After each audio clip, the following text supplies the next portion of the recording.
Hello everyone, welcome to our YouTube channel.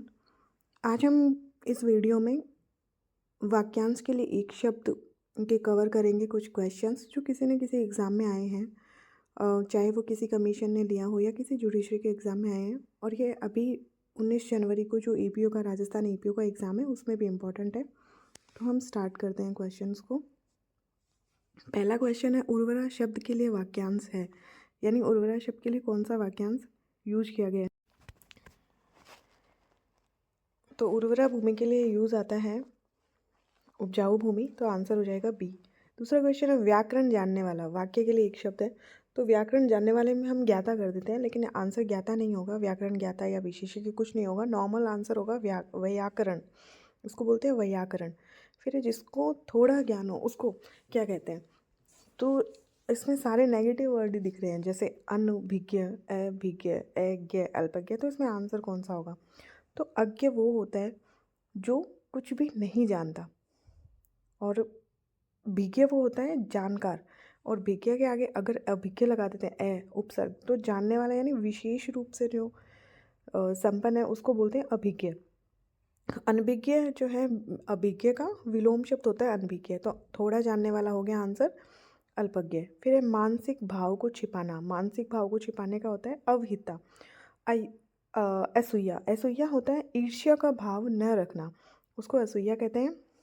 और अक्षधूर्त, अक्षधूर्त वो होता है जो पास से खेलने में चतुर हो, पास से, जैसे शकुनी, शकुनी के लिए आता है अक्षधूर्त। फिर वह साहित्य जिसमें गद्य और पद्य दोनों मिश्रित हो, तो आंसर हो जाएगा चंपू। बुरे भाव से की हुई संधि को कहते हैं दुर्भी संधि। फिर एक घूमने फिरने वाला साधु, इसको कहते हैं परिव्राजक, ना कि योगी, श्रमण, तपस्वी, इनमें से कुछ भी नहीं कहते हैं।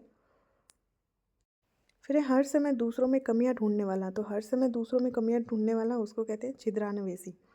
फिर है दक्षिण पश्चिम के बीच का कोण, तो दक्षिण और पश्चिम के बीच का कोण होता है नैऋत्य कोण। देखिए जैसे ये है हमारी डायरेक्शन, ऊपर ये उत्तर दक्षिण, ये हो गया पूर्व, और ये पश्चिम। उत्तर और पूर्व के जो बीच का कोण है उसे कहते हैं ईशान, ईशान दिशा होती है। और पूर्व और दक्षिण के बीच का जो है वो है आग्नेय।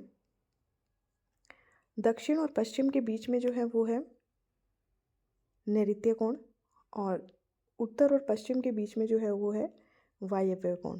तो 10 दिशाएं होती है इस हिसाब से। फिर जिसकी पहले कभी आशा नहीं की गई हो, तो जिसकी पहले आशा नहीं की गई हो उसका हो जाएगा अप्रत्याशित।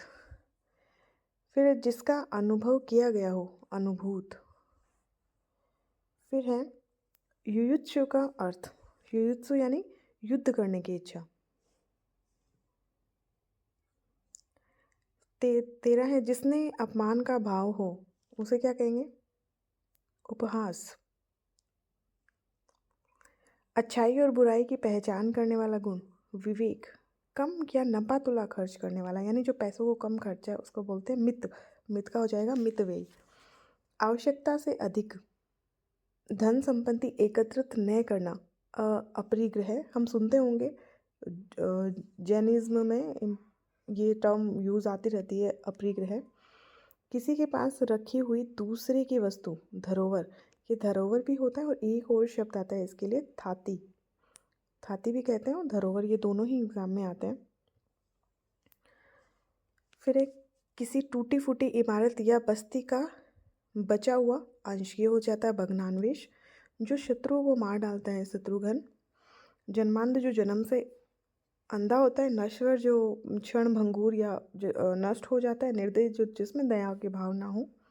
जिंदा रहने की इच्छा, जिंदा रहने की इच्छा होती है जिजीविषा। जो अपनी बात से टले नहीं, अटल। जिसके बराबर कोई दूसरा ना हो, अद्वितीय। फिर है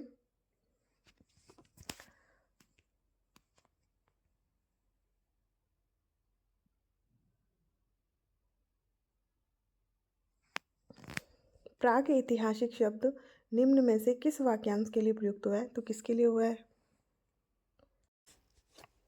फिर स्त्रीण शब्द के लिए सही वाक्यांश कौन था? तो स्त्रियों के जैसे स्वभाव वाला, इसका एक दूसरा वर्ड भी आता है जो है शिखंडी।